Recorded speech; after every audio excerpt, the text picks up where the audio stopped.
گا۔ میرے عزیز دوستوں اور بزرگوں، مجھے یہاں پر امام غزالی رحمۃ اللہ علیہ کی کتاب مقاصد القلوب میں حدیث شریف یاد آ رہی ہے کہ امام غزالی لکھتے ہیں کہ بعض ایسے لوگ ہوں گے جب یوم القیامہ ہوگا، سور پھونکا جائے گا اور خبروں کو کھولا جائے گا، خبریں کھلیں گی اور سب کو اٹھایا جائے گا۔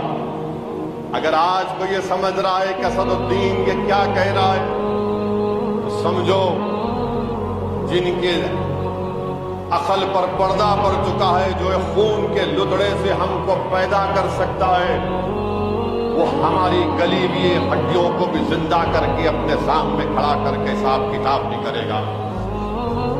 اگر کوئی یہ سمجھ رہا ہے کہ یوم القیامہ نہیں ہوگا، تم غفلت میں ہو، دھوکے میں ہو۔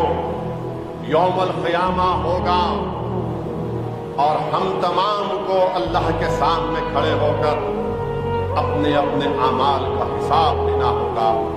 حدیث شریف میں رسول اللہ صلی اللہ علیہ وسلم نے فرمایا، امام غزالی حدیث شریف کو لکھ رہے ہیں کہ بعض ایسے لوگ ہوں گے جو خبروں سے جب اٹھیں گے تو ان کے جسموں پر اللہ پر لگائے گا، وہ اڑتے ہوئے سیدھا جنت میں چلے جائیں گے، اڑتے ہوئے سیدھا جنت میں چلے جائیں گے، اور فرشتے ان سے پوچھیں گے کہ کیا تمہارا حساب کتاب ہوا؟ وہ کہیں گے نہیں ہوا۔ ان سے پوچھیں گے تم نے پورے صراط کو دیکھا؟ بولیں گے نہیں دیکھا۔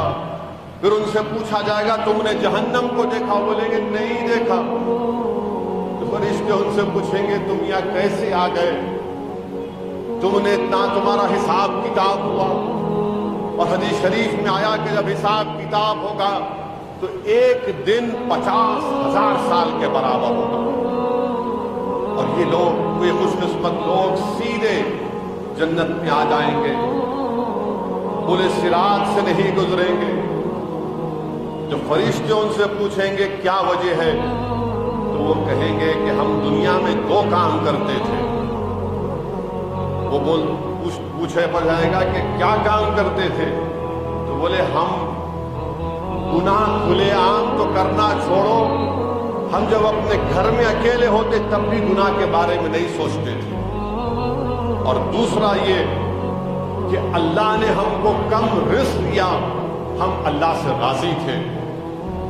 اللہ نے ہم کو کم رزق دیا تو معلوم ہوا کہ جو گناہ کھل کر تو کرنا چھوڑو، وہ اپنے گھر میں بھی تنہائی میں بھی گناہ کے بارے میں نہیں سوچتے تھے، اور اللہ نے ان کو کم رزق دیا، وہ اس سے اللہ سے راضی تھے۔ اس لیے رسول اللہ صلی اللہ علیہ وسلم نے اپنے حدیث شریف میں فرمایا کہ جو اللہ کے کم رزق پر راضی ہو جاتا ہے، اللہ اس کے کم اعمال پر راضی ہو جاتا ہے۔ تو میرے عزیز دوستوں اور بزرگوں، یہ ماہ مبارک جو ہم روزہ رکھتے ہیں، روزہ ڈھال ہے، روزہ ڈھال ہے۔ حضرت موسیٰ علیہ السلام کا وہ واقعہ کہ اللہ حضرت موسیٰ سے پوچھتا ہے کہ موسیٰ تم نے میرے لیے کیا کام کیا؟ حضرت موسیٰ علیہ السلام عرض کرتے یا اللہ میں نے تیرے لیے نماز پڑھی، تیرے لیے روزہ رکھا، تیرے لیے صدقہ دیا۔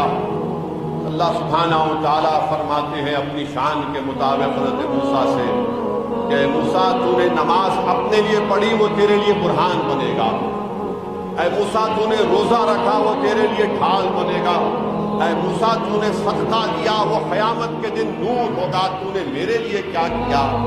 حضرت موسیٰ علیہ السلام عرض کریں گے یا اللہ میں ایسا کون سا عمل ہے جو تیرے لیے کروں؟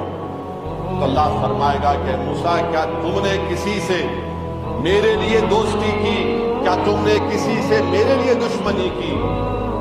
تو علماء کرام نے لکھا کہ نفس انسان کا سب سے بڑا دشمن ہوتا ہے۔ شیطان تو قید کر دیا گیا، شیطان کو اللہ نے بند کر دیا اس ماہ مبارک میں، تو ہم کو بتایا جا رہا ہے کہ نفس ہمارا سب سے بڑا دشمن ہے، اور نفس کو روکنے کے لیے بہت ضروری ہے کہ اللہ سے رجوع ہونا۔ یعنی ہم روزہ تو رکھ لیے، اسی لیے فاروق اعظم نے، امام حسن بصری نے روایت کیا، فاروق اعظم نے کہا کہ نوجوان کو بلا کر کہا فاروق اعظم نے